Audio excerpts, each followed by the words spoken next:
حاضر يا ماما، هشوف فادي واكلمك. لحظة بس واحدة، جايالي. باي. بقول لك ايه يا فادي؟ ايه يا مريم؟ انا لازم امشي دلوقتي، ماما تعبانة ولازم امشي حالا حالا. يعني هتمشي ازاي وتسيبيني دلوقتي كده؟ هطلب لك اوبر. اوبر ايه بس وبتاع ايه؟ وانا ايش ضمان ان الاوبر هيوديني عند البيت؟ ما ممكن يوديني تحت ولا هنا ولا بعيد ولا في اي حته. هيوديك ما تقلقش، بس انا لازم امشي عشان ماما تعبانة، لازم اديها علاج. لا لا ما تسيبينيش، مش هينفع تسيبيني. هو ايه اللي ما سيبكش؟ مش هينفع اسيبك دي. بقول لك انت المفروض توديني لحد البيت. فادي، اهو زينب زينب؟ جت. خدي فادي وروحيه. مش هينفع طبعا. اخده انا واروح وانت موجوده. بالظبط كده، لازم انت اللي تاخديني وانت اللي توصليني.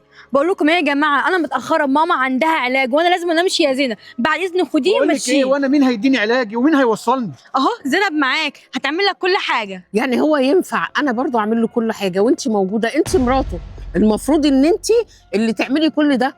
غصب عني، بقول لك ماما تعبانه ومحتاجين ضروري. بقول لك ايه يا فادي، انا عايزه الفيزا بتاعتك عشان اشتري شويه حاجات وكده. حاضر حاضر. خد الفيزا اهي.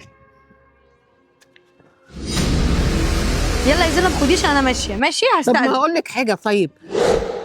بقول لك ايه، بص كده، في حاجه شكلها جت على كتفي لحسن مش شايف.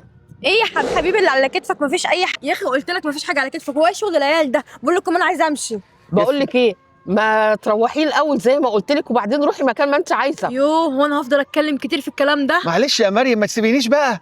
هعد لحد 3 انتوا الاثنين، لو مشيتوا فلوس انا لا. اقول لكم انا ماشيه، سلام. يا مريم يا مريم.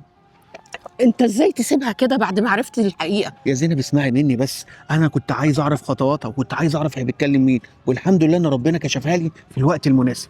طب انت هتعمل ايه دلوقتي؟ انا عايزك بس تراقبيها وتشوفيها ماشيه ازاي ورايحه فين، لان انا ما قدرتش اشوف الشخص اللي هي بتكلمه كويس. تمام؟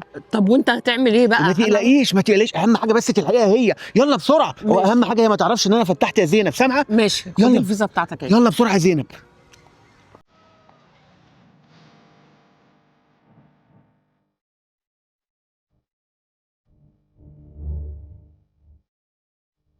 هو بني اتاخر كده قوي ليه كده؟